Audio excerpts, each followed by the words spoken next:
after public sector here for HSO. I've been doing work with public sector organisations in one form or another for about 30 years. So I've seen fashionable things come and go. But I think this is something that's going to be very innovative for you today. Hence, we're trying to sort of bring the power of it to people. So first of all, who are HSO? We are 100% a Microsoft platform provider. We don't deal with any other technology. And as a result, we have in-depth knowledge and expertise across the entire suite of both the technical and business applications that Microsoft have to offer. There are what they call 7 designations, which I prefer to call accreditations, but the language Microsoft uses designations. We are accredited for all 7 of those, which is in itself something that's actually reasonably rare. Beyond that, we're seen as one of the top 3 global partners by Microsoft. But in the UK, the part that you're talking to today, roughly an 80 million turnover and 350 staff. So a decent size, big organization, but small enough to still be very agile and very much customer centric and focused. One of the real things that we're proud of is this year represents the 20th consecutive year that we've been a member of what's called the Microsoft Inner Circle. That is an invite-only club from Microsoft.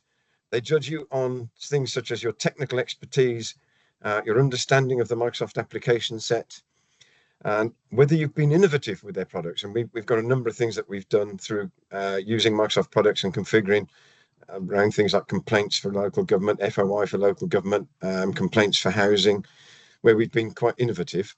But also it's customer advocacy. Do we do what we say we do? And do we provide support for our customers and implement the products the way that we say we will? All of those things are taken into account before you can be invited in. It gives us a seat at the top table from development. So we have people over at their labs quite regularly influencing their development, talking about the futures, and again, trying to innovate with Microsoft and take things further forward.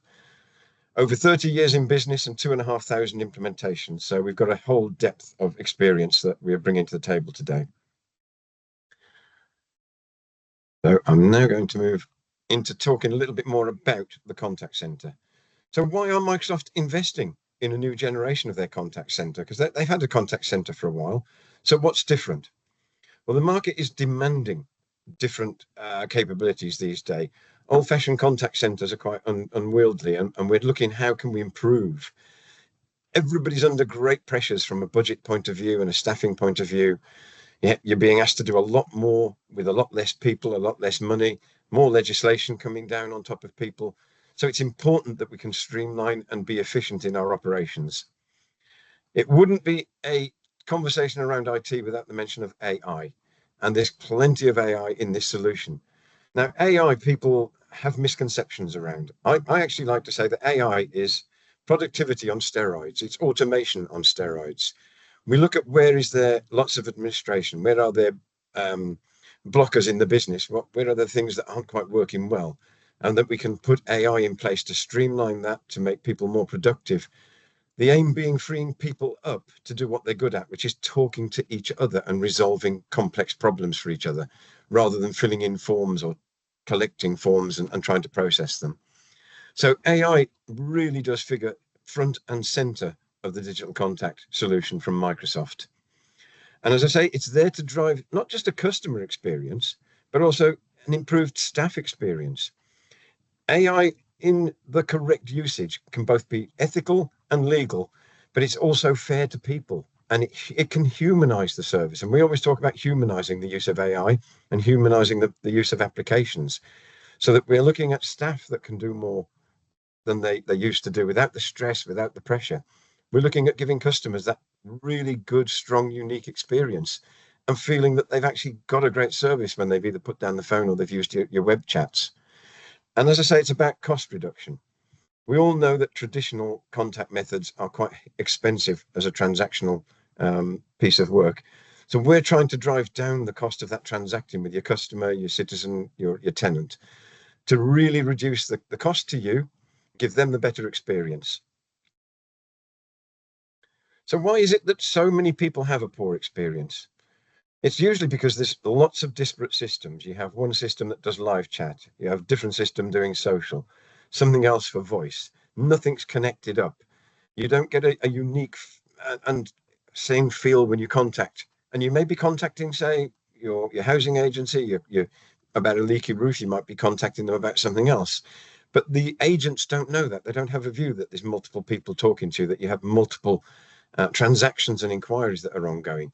And so the experience that you feel as a customer, a citizen, or tenant can often be one of, do these people actually know what they're doing the other end? I've had this conversation now 3 times or 4 times. They've passed me around to each other. And every time they pass me on, I answer the same questions. And it can often feel quite frustrating and dissatisfying when you're contacting someone because you don't feel that you're being heard and you don't feel that your problems are being resolved. And as a supervisor or a leader of teams in a contact center, you don't get the view of how people are performing. You don't get to see the data in that 360-degree view. So trying to provide service and trying to provide answers to these people is also very frustrating in a traditional environment. And that's where it has to change, because that's where the cost is in an organization, because you're maintaining multiple systems from multiple suppliers. You're trying to weave all that data together to try and gain a view. People are spending hours and hours not really dealing with things and dealing with systems.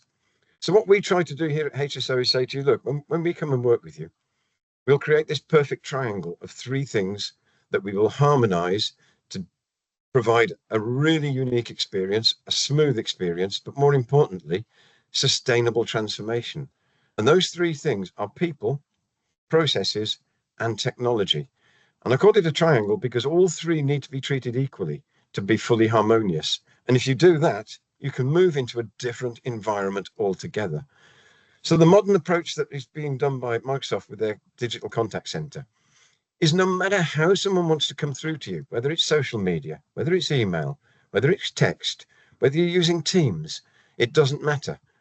Whether you're using intelligent assistants like chatbots or voice bots, and chatbots with context sensitivity and sentiment analysis, so that you can put in English phrases and you can have a conversation with the chatbot, and the chatbot remembers the context of what you're talking about. So you don't have to continue to repeat or reuse the same phrases. It understands the context, and it can actually notice when you've got an issue that is becoming important, and it can actually sentiment analyze and connect you to a human to say, as a chatbot, I've gone as far as I can now. You actually need someone to have a conversation with, and it can automatically route someone to a live individual agent to continue the more complex conversation, because it's now got to that point. And it gives the customer a really good feeling of being treated fairly, of being treated like a person, and that you actually identify with their problem and you're going to manage and deal with their problem. We use a lot of AI to help do that as well. Things like Copilot, things like OpenAI, all of that actually can help drive. At the back of that, we can then provide a solution that brings the data together. Because before you really move into things like this, you need to understand that your data is in a good place, where your data resides, what bits of data sit where and why, and bring that data together with a data strategy and a data governance that secures who sees what data. Because the great thing about AI is it's really powerful. But if you let it run free, it will run free. So you have to have your data governance, your data strategy in place, and data security. Join the right bits of data up to give the right people the right views, and you will get that streamlined experience. You will get a 360-degree view as the agent. When someone comes in, it knows who they are. It'll call up the record and say, this is person A, B, and C from this address. They've currently got 3 open cases on these things. They've got 6 resolved cases. And you've got all the information to hand then as an agent to be able to have an informed conversation with them. What's the result of that? A happy customer, a happy member in the call center, because we're all feeling productive. We're all feeling that we're making progress here. Some statistics that we've had from Microsoft. So just taking the digital center as it is without the AI from Copilot, there's a 20% reduction in misrouting of calls, because the automation knows the skills of the agents, what areas they cover, what their strengths are. Let's take a look at the call and the inquiry that's coming in and make sure it's routed to the correct person. You can have first call resolution, because you're not suddenly now passing people around or saying, I'm really sorry you've come through to me, but I need you to talk to so-and-so. Get things right first time. That's the key here. And if you're coming in via a chatbot, and you can have a chatbot that actually will fire up a pop-up screen on your website. So if it suddenly recognizes you need to fill in a form, the chatbot can actually pop up the form and ask you to complete it there and then. So you're not then going away and sending someone a link to come back to later. You can actually complete things there and then during that first interaction. When you start to introduce things like Copilot, they rec 12% reduction in the time it takes to resolve on a call, 9% increase in chats managed by support agents, because now they're being more productive, they're being more efficient, they can handle more calls because they can handle them in a much quicker time and resolve them far quicker. And you get a decrease in the number of people having to support each other, because now the technology is providing that support to complement their knowledge and give them a complete view of what's going on and to drive the call to a satisfactory resolution. So in short, what does it do? It delivers an effortless level of self-service. People can now get much more out of their own self-service onto a website or into Teams. They can actually really answer their own questions by using a chatbot, for example. You can accelerate the use of agents. So I've mentioned that sentiment analysis, or when it knows it's getting to a complexity, it automatically routes to a live person to continue the call and resolve it, much quicker than the 5 or 6 passing around and asking the same questions that we all experience. And as I've mentioned, that is an efficiency and a cost reduction. You're driving down the transaction cost now of dealing with every single inquiry. You're minimizing the amount of time that's being spent. You're minimizing the number of systems. And what we all need to do in this day and age is to drive down that transactional cost, drive up the number of transactions you can actually manage as each individual agent can manage, push a load of it into self-service through the website and through chatbots, using people only when they need to because it's complex and it needs that conversation, and let the technology actually do what it's good at, take the repetitive stuff away, the administrative stuff away in terms of form filling and form sifting, and get the people to do what they're good at. Another one of my world famous catchphrases that I've used over the years is, people need to spend more time with people and much less time on systems. And that's what this is all about, pushing people to where they need to be and letting systems do the things in the background that they were designed to do. Now, people always often say, but if I use the digital contact center, do I actually have to use Microsoft CRM? In fact, no, you don't. See, one of the beautiful things about digital contact center is it sits in Azure. Azure has great integration capabilities, very, very strong security, strong management, strong compliance, but very strong integration. So if you're a ServiceNow user or a Salesforce user, we can plug into that and make use of investments you've already made, but put this AI-driven contact center at the front of that and maximize your existing investments. It's got Power Platform, so we can actually use the data. We can use things like Fabric. We can join it all together, give you those great reports, those great dashboards that give you the views of what's going on. Integrate to Teams Phone, one of the largest calling services now with 20 million users worldwide using Teams phones. And then you've got the AI that I've already mentioned. So you're getting everything you need. You're not having to throw all other systems out because you're using Microsoft Digital Contact Center. Of course, we'd be absolutely thrilled if you wanted to take Microsoft Customer Experience as well, but we're not going to ask you to throw things out to put this in. You can put this in and drive your existing investments. And all of that comes out of the box. You just need to configure based on how you want things to work. But this is all something that's there. It's live, it's usable, it's out the box. It's a standard solution that can be configured and tailored to meet your requirements, your service levels, and your KPIs. Minimal fuss and minimal technical input. And the whole approach with HSO is to skill you up so that you can manage and maintain the system ongoing and just keep enhancing and keep improving. And now, without further ado, I'll pass to my colleague Shilen, who will actually show you what some of this looks like rather than listening to the sales pitch, which doesn't have a great deal of visualization for you. Well, Shilen fires that up. I just want to highlight, I should have said this at the beginning, and I've even written it down, so I apologize for not mentioning it. I put it in the chat. I will share the slides and the recording after the session. And the other thing to say is, if you've got any questions at any point, do put them in the chat and we'll get to those at the very end. So if you've got any questions, just put them in the chat and I'll make sure they're picked up for the end. All right, Shilen, over to you, buddy. Nice one. So hello, everyone. So my name is Shilen Kimani. I am the Customer Engagement Specialist here at HSO. So today what I'm going to walk you through is a scenario of how agents can interact with the contacts in the contact center when a complaint comes in. So what does that scenario look like? We're going to essentially walk you through these 5 processes or 5 stages. First of all, I'm going to initiate a phone call. So the channel of choice I'm going to be using today is phone. So I'm going to initiate a phone call. In this case, it's going to be a resident called Adam Brown. He's going to phone up the contact center to raise a complaint about a leaking roof. And then it'll be picked up by the contact center agent, where I'll be showing you how they can be able to understand who Adam is as a resident, look at all the information that we've got already captured about him, and how he can raise a complaint on behalf of Adam. And then at this point, we'll then start to look at the complaints process and see how, in this case, the Jason, who's going to be the complaints officer, looks at taking what's been generated from the contact center, how they can then progress it through, and looking at how we've got the different stages within a complaint that can handle a complaint at different steps, whether it's a stage 1, stage 2, 3, or even to the point of reaching to the ombudsman as well.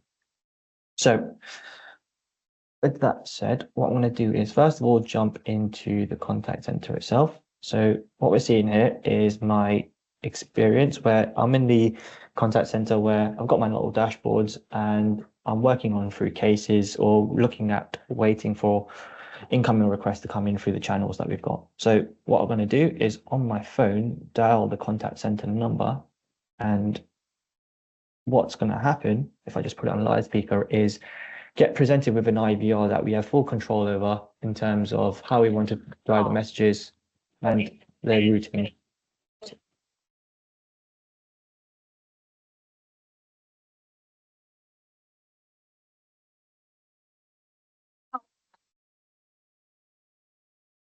More. So I want to make a complaint. If you'd like to speak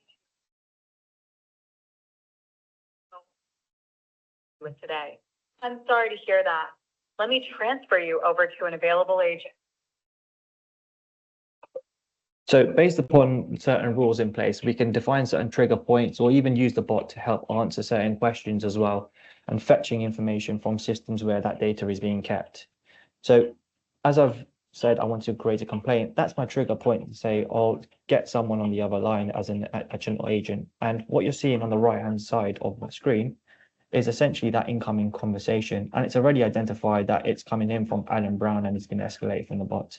So what I can do is accept that conversation, and it's going to transfer me from a voice to IVR bot to a actual human agent.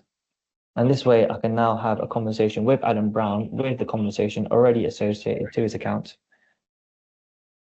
Just going to put this on hold. With the conversation already associated to his customer account in the system, and I can also see things like recent cases that have been reported within the contact center as well. So anything outstanding I might want to be aware of, I've got insight into there. Now, the main chunk of it will happen on the left-hand side. So you can start to see straight away that I've got visibility of things like the transcript. So as and when Adam gets navigated to the human agent, I can see what's been discussed before with the IVR bot, if they went through different departments, different conversations, and so on. At this point, I can also do things like putting people on hold or trying to transfer over to other people if they need to go and get transferred into another department.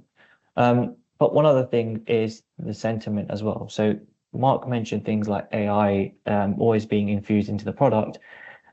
We've got real-time sentiment analysis into the application. So whenever the conversation changes on how it flows, it will start to pick on how it's changing also from a sentiment perspective, and we're updating real time to the agent, but also to supervisors as well. So if things go quite negative or needs attention by supervisors or senior managers, then they've also got insights and alerts to let them know.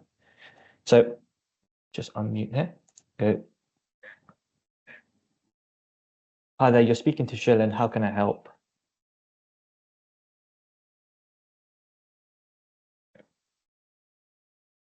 I want to make a complaint. I've got a leaky roof and it's causing mold in my room. So what we can see is that that's now transcribing in real time into the chat, and you can start to see the sort of negative sentiment also being updated. Now, as a contact center agent, I can go into Adam Brown's contact record and have a look at what information we've got on hold. So in this case, Adam Brown is a resident of ours. We can see some alerts straight away to see, well, he's got bigger dogs at home, he's got potential financial hardship, some medical information. So all of this is shared centrally, so I can understand how I want to handle my conversation with him, and if I need to be aware of anything that I might impact any sort of further actions, visits, etc., or how I want to handle the conversation with him. Now, I've got all of that information on hand and on screen, whilst I've also got the conversation open. But on the right-hand side as well, I've also got things like Smart Assist as well. So these are essentially knowledge-based articles that will suggest certain knowledge bases that can potentially help resolve the question that is being asked. So you can start to see that it's starting to pick out some frequently asked ones around some complaints, but also I can search on specific ones as well in the contact center. So it may be, well, he's mentioned mold. So what I'm going to do is see if there's anything here around what can I do to provide some support. So I've got a knowledge-based article here to say, well, how do I prevent mold from your home? And I can then, as an agent, use this to support anything I want to then provide back to Adam Brown. Now, at this point, using the system and the knowledge base, it's all helping me fetch information out. But also, if you may want to make a complaint, I've also got other supporting materials that then help support that. Now, these materials can come from many different sources. It doesn't have to be within the contact center solution. It can be pulled in through the likes of your document repositories, like your SharePoints, etc.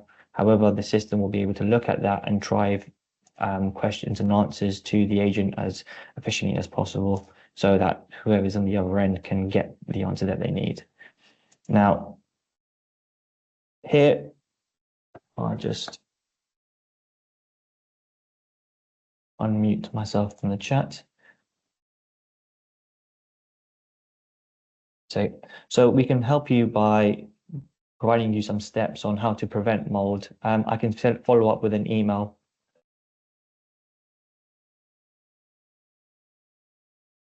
Perfect, that will be great. As I'm doing that, you can then start to see the sentiment analysis now changing to slightly positive, because it's something that they are appreciative on and they're happy to get that information. So what we can do is then essentially wrap up the conversation by either ending the phone and such. Now, at this point, I haven't created a case. So I've ended the conversation with Adam Brown. I haven't created a case. However, this is where things like Copilot will come in. So the AI piece within the platform to help support that case creation. So we want to make sure that we're logging that that complaint or that issue that's been initially come into the contact center. Using Copilot, it's giving me a summary of what the conversation was about and how we've addressed it. And I can simply click on that create case button.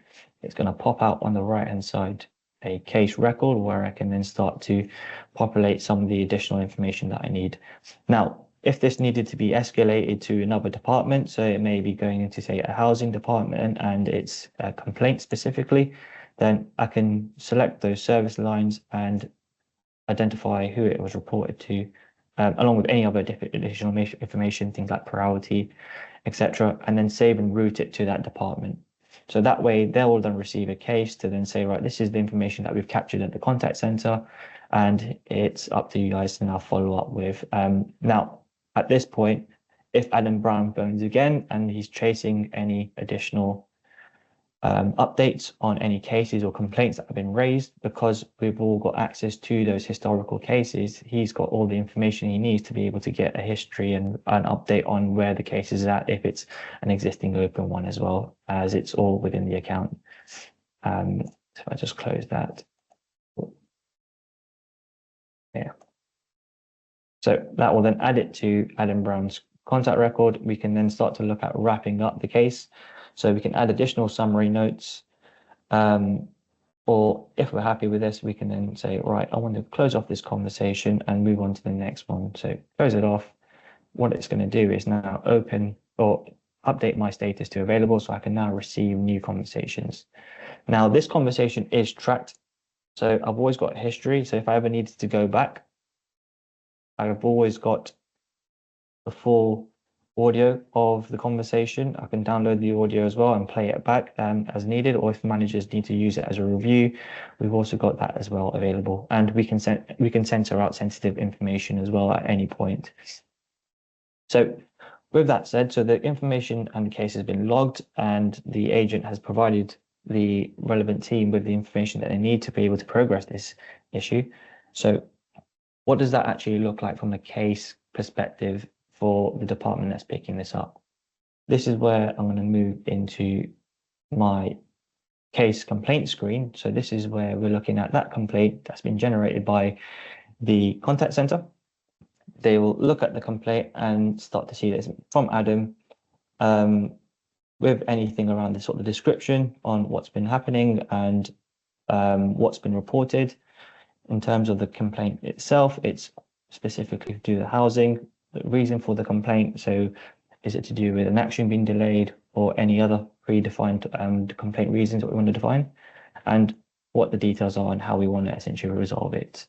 Now, at this point, we can then address it at the concern stage to understand what is it that we're looking to do.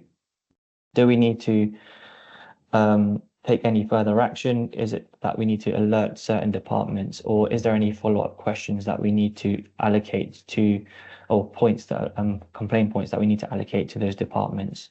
This is where we can then start to use things like the points to complaint capability within the platform to allow us to split out any point specifically raised and allocate it to the department that it's in relation to. So in this case, as it's a complaint, I can split out that complaint point and say, look, for this department, this is the complaint that Adam's raised. This is the desired resolution. Now, at this point, what happens is a notification will get sent to the department for them to then provide their outcomes and responses. So when it comes to a assignment of a complaint point to a department, they will get up to 5 days to pick up and attach an outcome and resolution. And if they haven't done anything within the 5 days, what the system will do is send out an automated reminder to let them know that there's a point that needs addressing. Now, if another 5 days goes by, another chaser reminder will go by, and 5 days before a due date of when the complaint is required, a consolidated list of all complaint points will get sent out to those people as well. So they're always getting automated chases to make sure that any complaints raised to them and allocated to them will be followed up on, and there shouldn't be any outstanding reasons, ensuring that we're hitting our SLAs as well.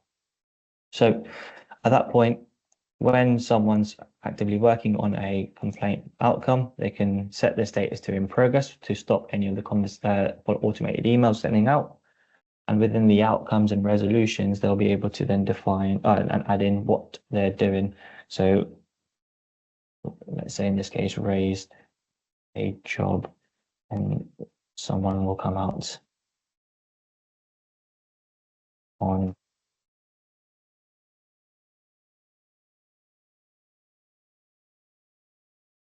as an example. When we did that response, so we can start to track that, and then any of the outcomes and what are the resolutions of that. Also, at what stage did this point get resolved in? Was it at the concern stage, or was it at stage 1, stage 2, and stage 3, and so on? So as and when complaint points are created, depending on what stage of the process it is, we can also control the whole history of when they've been raised, when they were then allocated, and when they were closed off. So once a point has been completed, we'll then update this to inactive, and whether it's resolved, partially resolved, or unresolved based upon the outcomes of that complaint point. If I say it's resolved, I'll save and close.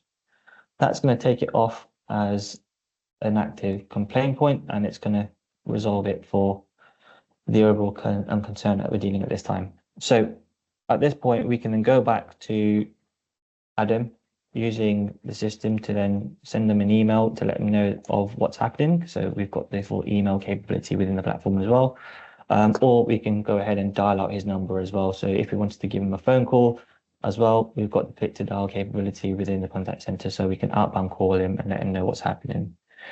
Now, at any point in the process, let's say, for instance, Adam he's not happy with the response. So what we want to do, or what he wants to do, is escalate to the stage 2 or stage 1 process. What we can do is, in our system, escalate that into the stage 1 process, where we can then start to define when did that stage 1 start.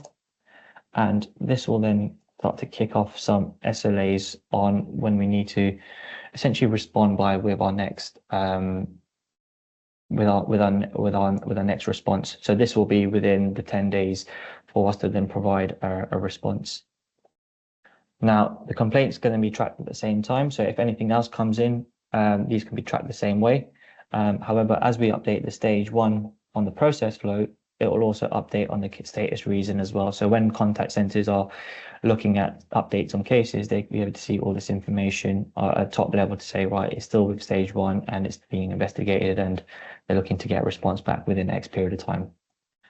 Now, within the stage 1 steps, we will also be able to track all the different types of activities that are happening within the stage 1. So when will the complaint be received, the start date, the end date, the complaint resolution, all the issues as well.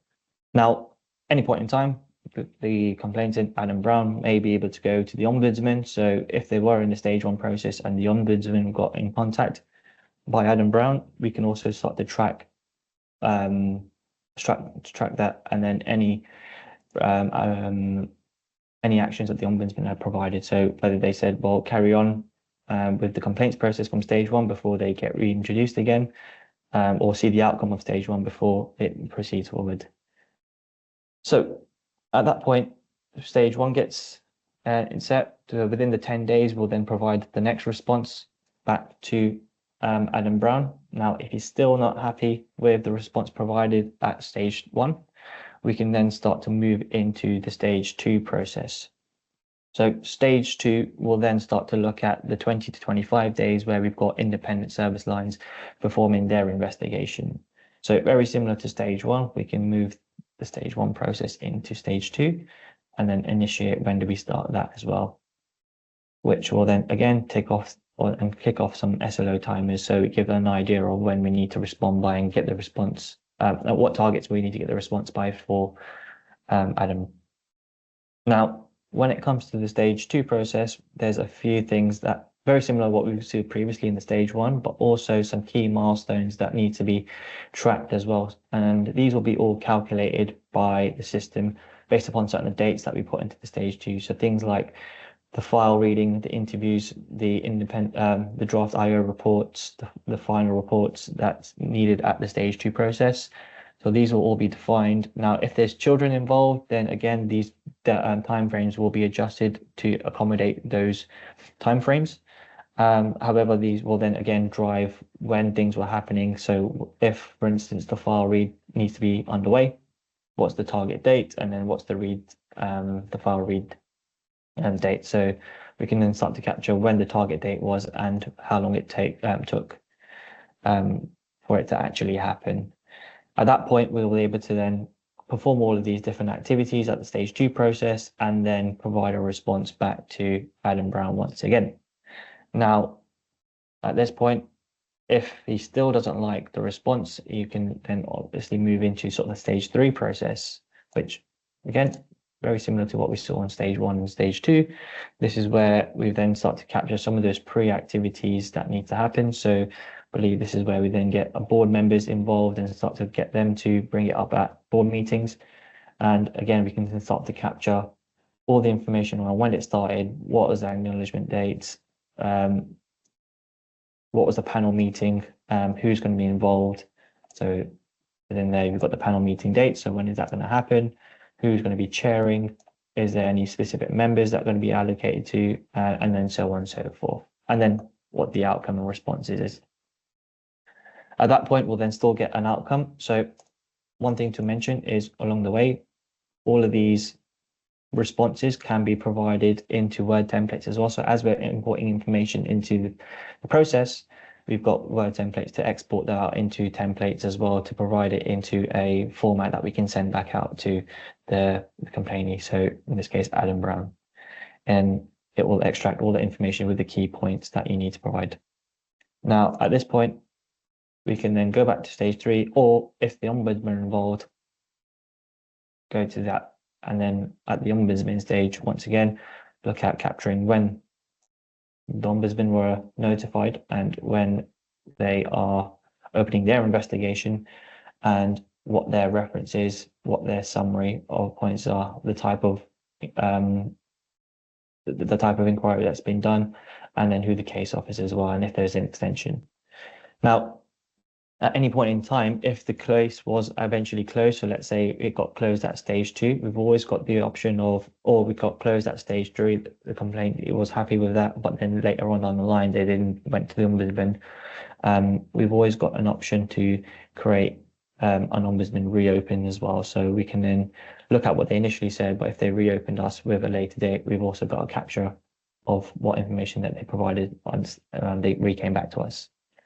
And then finally, anything to do with outcomes as well. So if we were to do anything around preventing this from happening again, so it may have been a complaint that we weren't abiding to specific times, then we can create action plans as well within the overall complaint case as well.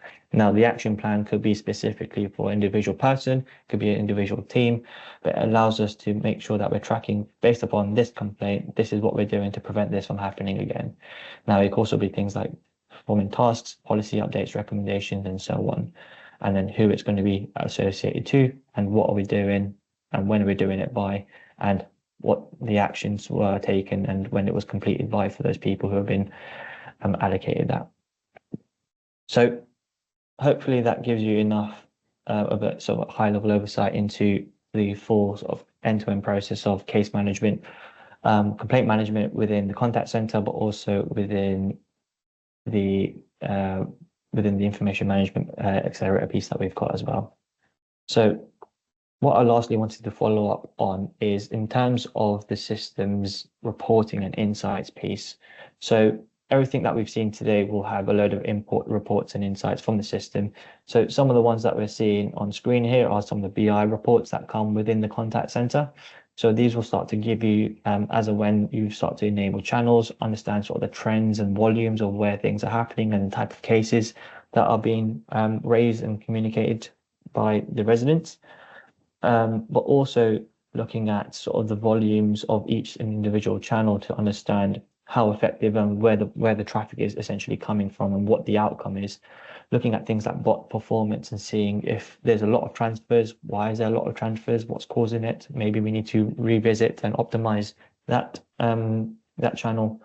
But also looking at things like agent performance as well. So you saw that all the transcript on conversation is recorded against the case and and in the system. However, managers and supervisors will be able to then start to look at how agents are performing in terms of closures, handling sentiment zones, and use this as ways of training and understanding performance overall from employees in the contact center, and if there's any sort of recommendations or improvements we may need to make. So that's everything I wanted to cover off today. Michael, back to you. Thanks, Shilin. Thank you very much. We've hit perfectly Q2. Now, as you can tell, this is a whistle-stop tour. There are a ton of features within the solution to go through. But I hope that this gave you a flavour of what's in there and how you can progress cases, how you can better manage or support residents, and the type of information you can get out and track and report back to board members and take particular actions. So all I'm going to say now, just to finish, is that make sure you do connect with us. I'll put the links for our LinkedIn profiles at the beginning. Make sure you connect with us. I will send the slides and the recording of this session later on this afternoon, so you're going to get that. And the final thing to say is, as part of that communication, when I send it out to you, what we would like to do is, if this is of particular interest to you, if there's anything in here you'd like to see in greater detail, we're more than happy to do a deeper dive demo. It might take just an hour more time just to pick in some of the particular aspects of it, but we'd like to offer that to you as well, so you can see it in more flesh. More flesh doesn't make any sense.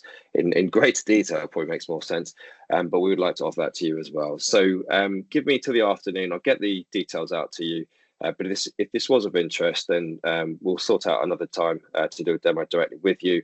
But if you do have any other questions, you've also got my details, my emails there, and you'll see my emails flying around. But the final thing to say is thanks to Mark, thanks to Shilin, and thank you to all of you for taking the time to spend 45 minutes with us today. I hope it was useful, and enjoy the rest of your days.